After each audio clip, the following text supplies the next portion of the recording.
Un soir, alors qu'elle attend dans une voiture avec son compagnon Matt l'arrivée de 2 trafiquants d'armes, Judy engage une conversation personnelle. Elle lui demande quand ils vont enfin se marier, soulignant qu'ils sont en couple depuis de nombreuses années. Matt, un peu pris au dépourvu, lui répond qu'il fera sa demande lorsqu'ils seront prêts à avoir des enfants. Mais en réalité, il n'envisage pas la paternité avant longtemps. Cependant, leur projet bascule lorsque Judy lui révèle qu'elle est enceinte. Elle explique avoir fait un test de grossesse ce matin-là après avoir rêvé, pendant plusieurs nuits consécutives, de 2 petits garçons s'affrontant dans une partie de cartes. Contre toute attente, Matt se montre ravi et enthousiaste à l'idée de devenir père. Ce moment de bonheur est interrompu par l'arrivée de 2 hommes, Lincoln et S. Le couple sort de la voiture pour évaluer les marchandises. Lincoln ouvre le coffre et en sort un fusil à pompe illégalement importé d'Indonésie, déclarant qu'il vend l'ensemble du lot pour 40 000 $. Mais Matt dégaine son arme et annonce qu'ils sont en état d'arrestation, révélant qu'il est un policier infiltré. S réagit immédiatement et tente d'attaquer Matt, mais il reçoit une balle dans l'abdomen. Lincoln, voyant son partenaire touché, sort à son tour une arme et tire sur Matt, qui s'écroule, gravement blessé. Judy sort son propre pistolet et riposte, mais Lincoln parvient à s'enfuir. Elle se précipite ensuite vers Matt, mais en voyant l'impact fatal sur son torse, elle comprend qu'il ne survivra pas. Déterminée, elle part à la poursuite de Lincoln. Pendant sa fuite, Lincoln retrouve S, qui malgré sa blessure parvient à le rattraper avec difficulté. Il se réfugie dans un entrepôt abandonné. Mais, voyant S perdre beaucoup de sang, Lincoln le trahit en le poussant dans un escalier, préférant continuer seul. Judy, qui arrive sur les lieux, commence à chercher les fuyards.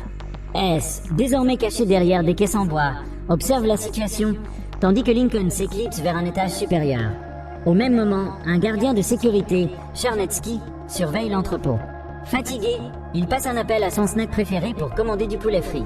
Pendant ce temps, S, toujours affaibli, remarque une étrange lumière bleue sur le sol. Il rentre pour l'atteindre et découvre une collection de vieilles poupées. Épuisé, il s'allonge à côté. Soudain, les jouets prennent vie. Judy, après une longue traque, finit par retrouver Lincoln. Ce dernier, comprenant qu'il ne pourra pas fuir, engage un combat au corps à corps. Il réussit à désarmer Judy, mais la policière, entraînée, reprend le dessus malgré quelques coups encaissés. Elle finit par le maîtriser et lui passe les menottes. De son côté, S, à bout de force, entend une boîte à musique s'activer toute seule. Intrigué, il s'en approche. Un clown démoniaque jaillit alors de la boîte et l'attaque, lui arrachant des morceaux de chair. À terre, incapable de se défendre, elle subit l'assaut d'un ours en peluche qui lui sectionne les doigts. Tandis qu'il agonise, un petit garçon apparaît et le remercie d'être venu, car ils peuvent désormais jouer ensemble.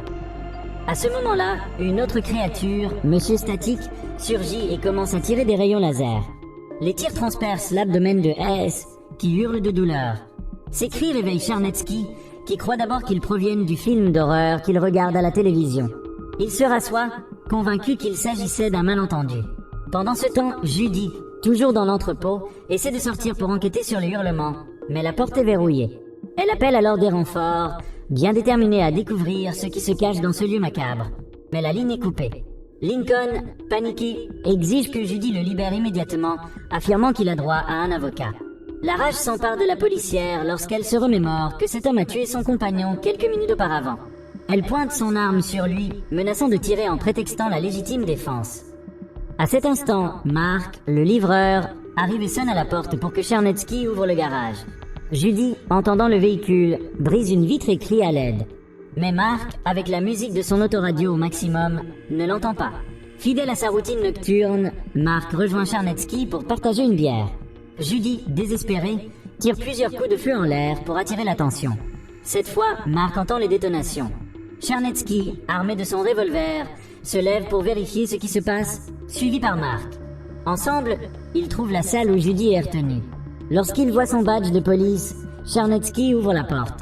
Judy explique qu'elle pourchassait 2 trafiquants et leur révèle que Lincoln, menotté, est l'un d'eux. Convaincu, Charnetsky la conduit à son bureau pour appeler des renforts. Judy, ne voulant pas laisser Lincoln sans surveillance, lui demande de passer l'appel lui-même. Pendant qu'il retourne à son poste, Charnetsky est soudainement attaqué par une poupée démoniaque qui frappe sa jambe avec une batte de baseball. Mark, regardant par une vitre, croit d'abord que son ami est simplement tombé. Mais la poupée Daisy apparaît alors, saisit le revolver du gardien et lui tire une balle dans le genou. En entendant le coup de feu, Mark comprend que Charnetsky est blessé. Judy tente de sortir pour intervenir, mais Daisy ouvre le feu, obligeant la policière à se barricader à nouveau. Pendant ce temps, un ours en peluche ensanglanté s'approche de Charnetsky pour le distraire, tandis que le clown démoniaque l'étrangle avec une corde. Finalement, l'ours avale sa victime sous les rires macabres du clown. Réalisant que d'autres personnes sont présentes dans l'entrepôt, Lincoln tente de s'échapper. Il frappe Judy, mais, toujours menotté, il est rapidement maîtrisé et attaché à une étagère. Pendant ce temps, Mark, terrifié, observe Charnetsky être torturé par les jouets. Bien qu'effrayé, il tente de bloquer la porte lorsque les poupées essaient de l'ouvrir. Soudain, une femme surgit des conduits de ventilation. Elle explique qu'elle a dû fuir par les canalisations pour échapper aux jouets qui prennent vie et éliminent les intrus. Elle se présente comme Anne, une sans-abri qui s'était réfugiée dans cet entrepôt 2 jours plus tôt. Elle raconte que, fuyant un père violent après la mort de sa mère, elle avait trouvé cet endroit pour se protéger. Pendant ce temps, Daisy traîne le corps sans vie de Charnetsky vers l'endroit où elle avait vu le faisceau lumineux bleu. Elle explique que le sang humain sert de nourriture à son maître. En cherchant une stratégie pour s'en sortir, Judy demande ce qu'est cet endroit. Mark révèle qu'il s'agit d'un entrepôt de vieux jouets invendus. Le bâtiment est totalement verrouillé jusqu'à l'aube, à l'exception des portes de chargement, qui ne peuvent être ouvertes qu'avec une commande spéciale.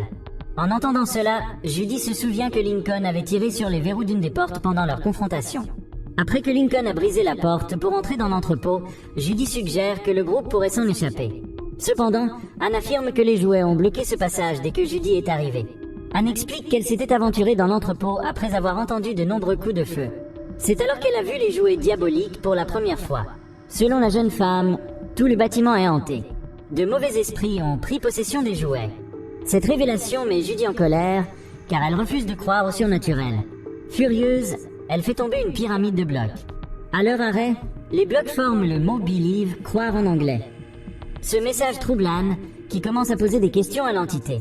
Lorsqu'on demande à l'esprit son but, il révèle qu'il prend plaisir à éliminer les humains. Judy et les autres comprennent que les attaques ne cesseront pas tant qu'ils ne seront pas tous exterminés. Soudain, l'esprit envahit le corps de Lincoln et l'utilise pour communiquer. Il annonce qu'il a besoin de chair et de sang humain pour se nourrir et qu'il souhaite posséder les corps des survivants. Alors que Judy s'apprête à tirer sur Lincoln, celui-ci se transforme en enfant, ce qui la déstabilise. Elle se souvient l'avoir vu dans ses rêves récents. Quelques instants plus tard, Lincoln retrouve sa forme normale, et l'esprit révèle que Judy est son objectif principal. En effet, elle porte un enfant, et l'entité souhaite s'attacher à son fœtus pour prendre vie. Après ces révélations, l'esprit quitte Lincoln, qui s'effondre. Prenant conscience de l'urgence de la situation, Judy persuade Mark d'accompagner Anne dans les conduits de ventilation pour chercher une sortie et appeler à l'aide. Pendant ce temps, elle reste sur place pour surveiller Lincoln, qui est sous sa responsabilité. Alors que les jeunes gens progressent dans les conduits, Judy entend une voix l'appeler. Elle cherche la source du son et aperçoit la maison de poupée. En la fixant, elle s'évanouit et se retrouve transportée dans cette maison miniature, où elle rencontre à nouveau l'enfant de ses rêves. Celui-ci lui révèle qu'il est un esprit maléfique et commence à prendre plusieurs formes pour jouer avec ses émotions. Le démon explique qu'il ne fait pas partie du monde physique et qu'il se nourrit de la peur et de la douleur des humains. Mais cela ne suffit plus. Son véritable objectif est d'obtenir un corps pour s'échapper de cet entrepôt. Cela fait 66 ans qu'il a tenté pour la dernière fois de naître, mais les bébés auxquels il s'attachait naissaient morts. Lors de sa dernière tentative, un soir d'Halloween, le docteur Michael remit le corps d'un nouveau-né à des enfants qui frappaient à sa porte pour des bonbons. Une femme, Madame Gilly, demanda aux enfants de planter une graine dans une terre fertile. Innocemment, les enfants s'exécutèrent, mais en dépliant le tissu, ils découvrirent un corps de bébé. Terrifiés, ils jetèrent le cadavre dans un trou et l'esprit maléfique resta piégé pendant 66 ans avant de se libérer. Pour prendre une forme humaine, l'entité doit naître sous forme humaine. Elle annonce qu'elle veut s'attacher au fœtus de Judy. Prenant l'apparence de Matt, une personne chère à Judy, le démon la fait éclater en sanglots. Pendant ce temps, Anne et Mark entendent des klaxons et aperçoivent des filles masquées sur des tricycles en bas. Anne réalise rapidement qu'il s'agit d'hallucinations et tente de rassurer Mark, mais les filles finissent par les remarquer. Le duo accélère pour leur échapper. Soudain, Daisy, la poupée, surgit et poignarde la jambe de Mark avec un couteau. Malgré la douleur, Mark parvient à la repousser d'un coup de pied. Peu après, Monsieur Statique envahit les conduits et attaque Anne avec des rayons laser. La jeune femme parvient à ramper jusqu'au bureau de Chet. Mark, blessé, renverse la poupée pour ouvrir un passage et suit Anne dans le bureau. Alors que Mark tente d'appeler la police, deux jouets apparaissent et commencent à tirer. Il utilise un briquet et un spray à aérosol pour les enflammer, mais l'un des tirs a endommagé le téléphone. Désespéré, il prend un fusil de chasse dans un casier pour se défendre. Le clown surgit alors et attaque Anne. En tentant de la sauver, Mark est mordu par Jack, mais il parvient à l'éliminer. Cependant, Daisy poignarde au visage, causant sa mort. Dévasté, Mark découvre que le démon derrière ses jouets devient plus puissant à chaque victime. Pendant ce temps, Judy se réveille et découvre que Lincoln a disparu. Elle part à sa recherche. Mark, en chemin, est pris dans des hallucinations, mais il réalise rapidement qu'elles sont le fruit du démon. Lincoln finit par l'attaquer pour lui voler son arme, mais Judy intervient à temps et met fin à ses jours. Cependant, le démon réanime sans cesse Lincoln, jusqu'à ce que Mark le décapite pour de bon. Le duo est alors encerclé par une légion de jouets possédés. Après avoir détruit Daisy et Teddy, un monstre géant surgit. Il blesse Mark et poursuit Judy, qui se réfugie dans une pièce. Se sentant piégée, elle envisage de se suicider pour échapper à l'horreur. Mais un petit soldat en porcelaine ouvre la porte et l'invite à le suivre. Judy sort et découvre le corps de Mark, mais il s'agit d'une hallucination créée par le démon pour l'effrayer. Elle est ensuite capturée et attachée au centre d'un pentagramme. Alors que le démon prend sa forme véritable et s'apprête à posséder son fœtus, le soldat de porcelaine intervient, blesse le démon et aide Judy à se libérer. Il se révèle être le futur fils de Judy, venu du futur pour la protéger. Le démon, transformé en enfant, affronte le garçon dans un duel. Judy saisit une épée et poignarde le démon, permettant à son fils de l'emporter. Avant de partir, l'enfant annonce à Judy qu'il la retrouvera dans 8 mois, avant de redevenir un soldat de porcelaine et de disparaître. La bataille terminée, Mark retrouve Judy saine et sauve. Ensemble, ils réalisent que le démon a été vaincu une fois pour toutes. Que pensez-vous de ce film? Dites-le dans les commentaires. Si vous avez aimé cette vidéo, n'oubliez pas de liker et de vous abonner pour d'autres résumés. À bientôt!